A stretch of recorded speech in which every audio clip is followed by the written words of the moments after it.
Hello, I'm Sigrid at the Japanese Paper Place. Today I'm going to show you how to do Suminagashi, which is a very simple art of floating sumi ink on water and picking up the design on a piece of washi, of Japanese paper. You need very minimal materials. It's very easy to do at home. You will need some sumi ink, a tray with some water in it, just cool water, and a brush to drip the sumi ink onto the surface of the water, and also some kind of a stick or dowel, and I'm using the back end of a brush to apply some oil to the surface of the water. So very simply put, you're touching ink to the surface of the water, not to put too much ink in, but just a tiny, tiny little bit.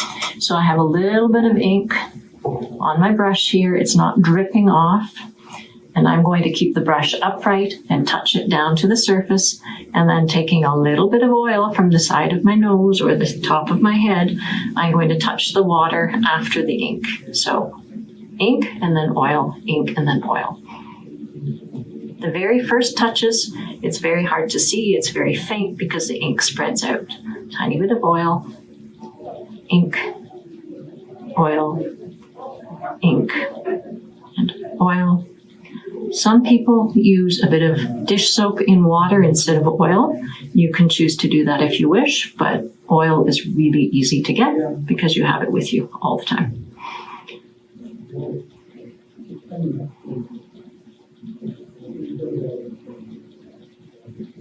Ink and oil. So now you see we're getting these concentric rings, and as you build up more, the ink becomes a little more a little darker on the surface of the water. You can see it a bit better. So once you've got as many rings as you'd like to have, you can stop, put the brushes aside, and then you can manipulate it using a fan. I'm just using a simple piece of cardboard, and I'm just gently blowing the surface of the water to get the ink circles to move around a little bit. It makes them a bit jaggy. I can also blow on it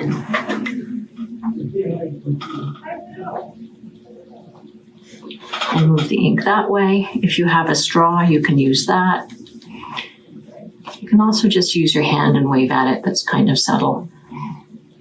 If I want, I can also touch a little more oil to it and move the ink that way. That'll move it quite a lot.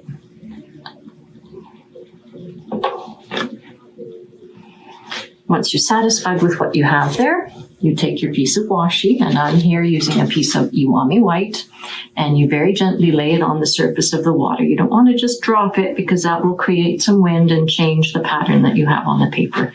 So just gently from the center and out to the sides, gently lay this on the surface, and the paper will soak up the ink on the surface.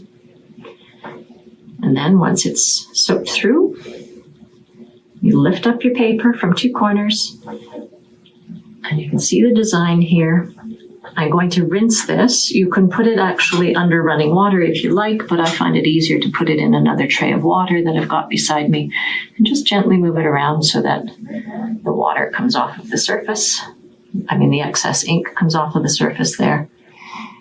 And then I'm going to lay it on a white sheet of paper so that you can see it. If you have newsprint, that's the easiest thing to put it out on to let it dry.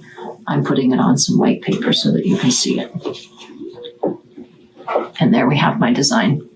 Quite simple. You can get very sophisticated results with practice, but it's very easy to do at home, as you see, with very little equipment. Once you've done one, if you want to clean the surface of your water, there's still some ink there. I can pick up another impression, if you will, of this by laying another piece on. Or if you want to clean it, take a piece of newsprint or paper towel. I've got paper towel here, and just pull it across the surface of the water, and it will pick up the extra ink so that your next image is nice and clean. And that's it. That's all you need. Thank you. Did you like this video? Please go to our YouTube channel, The Japanese Paper Place Official, and subscribe and give it a thumbs up. Thank you for watching. Bye.